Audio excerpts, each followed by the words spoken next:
नमस्कार दोस्तों, आप देख रहे हैं डेवो इंडियन और आज हम बात करेंगे कि कैसे वर्तमान परिस्थितियां हमें कलयुग के महाभारत की याद दिला रही है। वर्तमान परिस्थितियों को देखकर ऐसा लग सकता है कि कलयुग का महाभारत शुरू हो गया है। चारों ओर अन्याय, भ्रष्टाचार और स्वार्थ का बोलबाला है। रिश्तों में कड़वाहट और अविश्वास बढ़ता जा रहा है। लोग धर्म और नैतिकता से दूर होते जा रहे हैं। प्राचीन ग्रंथों में कलयुग के जो लक्षण बताए गए हैं, उनमें से कई आज हमें देखने को मिल रहे हैं। धर्म का क्षय, सत्य, दया, तपस्या और दान जैसे धार्मिक मूल्यों में कमी आ रही है। अन्याय और अत्याचार, शक्तिशाली लोग निर्बलों का शोषण कर रहे हैं और न्याय दुर्लभ होता जा रहा है। लोभ और मोह, लोगों में धन और भौतिक सुखों के प्रति अत्यधिक लालच बढ़ गया है। क्रोध और अहंकार, लोगों में सहनशीलता और क्षमा की भावना कम हो गई है और अहंकार बढ़ रहा है। पारिवारिक विघटन, परिवार टूट रहे हैं और रिश्तों में प्रेम और सम्मान की कमी आ रही है। बीमारियां और कष्ट, लोगों को शारीरिक और मानसिक कष्टों का सामना करना पड़ रहा है। प्रकृति का प्रकोप, प्राकृतिक आपदाएं बढ़ रही हैं और पर्यावरण दूषित हो रहा है। लोग अपनी जड़ों और सांस्कृतिक मूल्यों से दूर होते जा रहे हैं।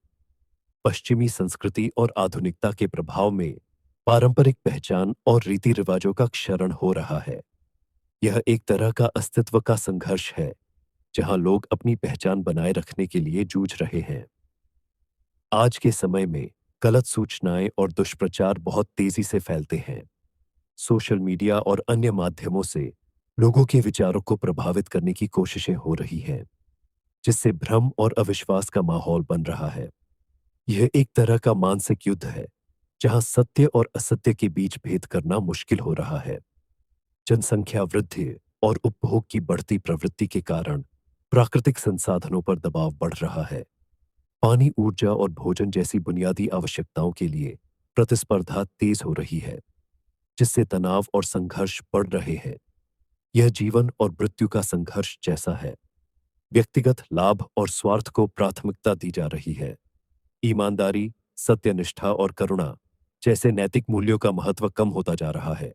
हर तरफ धोखाधड़ी, भ्रष्टाचार और अवसरवादिता का बोलबाला दिख रहा है।